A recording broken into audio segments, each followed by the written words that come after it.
Hi folks, we're going to continue talking about running form. If you have not seen the previous video that was kind of an overview on running form and how good running form can help you run more efficiently and be faster at the same effort, I'd really suggest that you want to go back and take a look at that, or there may be a couple things I say that don't make any sense. In that, we said we would talk about posture, elbows and shoulders, foot plant, cadence, and relax. So today we're going to talk a little bit about posture.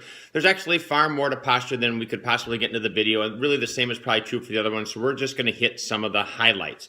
So from a posture standpoint, here's where you can kind of play along at home. So what you need to do is stand up. Come on, stand up. I'm going to stand up.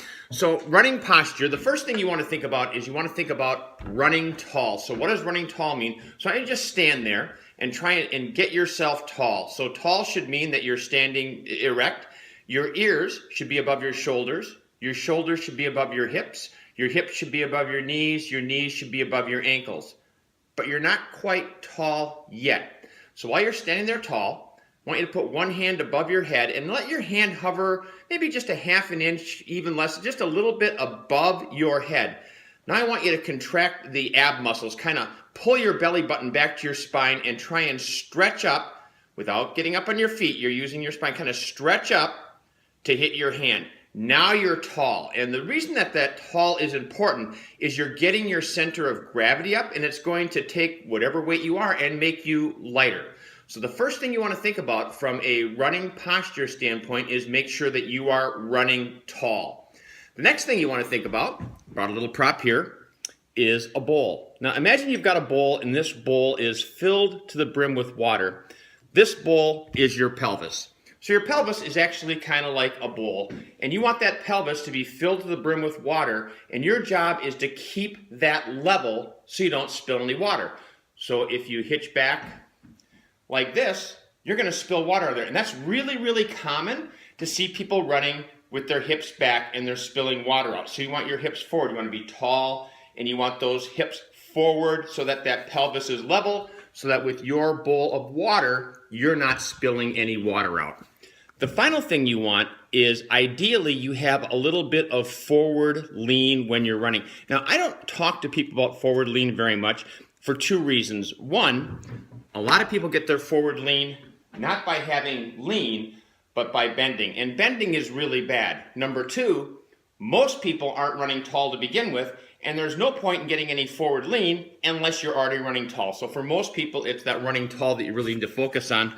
But what does the lean look like? If you have it, you can see that that lean is coming from the ankles. That line is there. And the idea behind the lean is you're almost falling. You're using gravity to kind of help pull you forward. Now, I will tell you, if forward lean is something that you do want to work on, you want to think about that lean and being forward, but do it during your faster running. On long, slow runs, it's pretty hard to get much forward lean. You tend to just not have that because you're doing the slow running. You should be able to run tall. But if you're working on a lean, that's what you're going to be doing. Hill work is good for that. Track work, tempo work, those faster ones are where you can get a little bit of lean.